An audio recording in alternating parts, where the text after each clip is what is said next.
Nicolas d'Aragon, bonjour, bienvenue chez vous, j'allais dire, vous êtes le maire de Valence.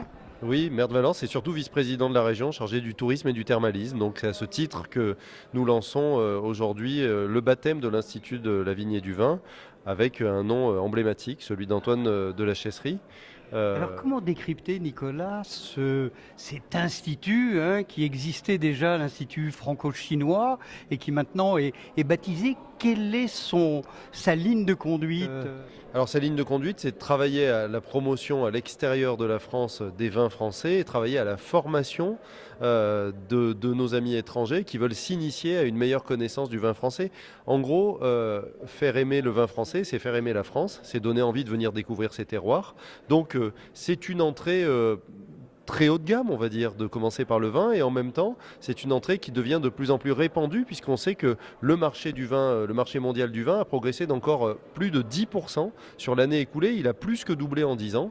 Donc nous sommes les leaders mondiaux sur la production viticole, en termes de qualité, en termes de richesse créée, de valeur créée, et donc il faut que nous profitions de cette entrée pour faire la promotion de notre pays à l'étranger et de nos meilleurs produits. L'Institut Antoine de la Chesserie, il va s'appuyer sur essentiellement l'université du vin de Suse-Larousse, qui est une université reconnue, labellisée, dont Antoine du Trémollet de la Chesserie était le vice-président pendant de très nombreuses années. C'est lui qui a obtenu toutes les habilitations universitaires et qui délivre des diplômes reconnus. Donc ça veut dire que on a une richesse folle, c'est notre vignoble, et on a une deuxième richesse folle, c'est qu'on a la chance d'avoir une des universités de formation autour de l'œnologie, la plus reconnue en France, la plus reconnue en Europe. Donc ce sera notre porte d'entrée. Une porte d'entrée qui peut aller vers la Chine, qui peut aller vers l'Argentine, le Chili. En fait, dans un premier temps, on va commencer par la Chine, et Dieu sait si à Shanghai, on connaît bien ça, en Rhône-Alpes. À l'époque, c'était Rhône-Alpes, lors de l'exposition universelle. Mais je crois qu'également, cet institut veut aller un peu plus loin, aux États-Unis, au Canada, on le disait, l'Argentine, le Chili, pour autant que les habitants de ces pays soient réceptifs et sensibles à cette culture du vin, et j'allais dire une culture avec un grand C.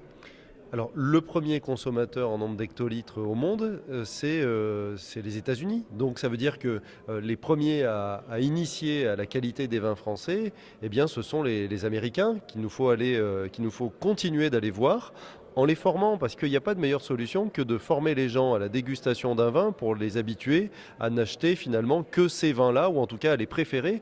Et il faut se souvenir quand même, les vins français sont la référence qui permet de produire dans d'autres pays. Et ces autres pays, nous les visons aussi. Le Chili, l'Argentine ont profité des cépages qui ont grandi ici dans notre belle Europe.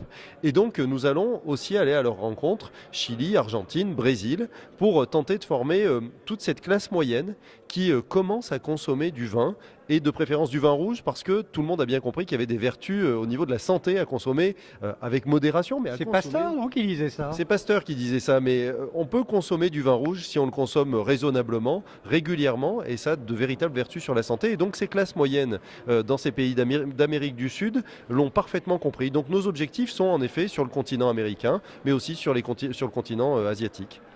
Santé, raisonnabilité, qualité, convivialité, ce sont les clés de l'œnotourisme ici en Rhône-Alpes, Auvergne-Rhône-Alpes plus exactement.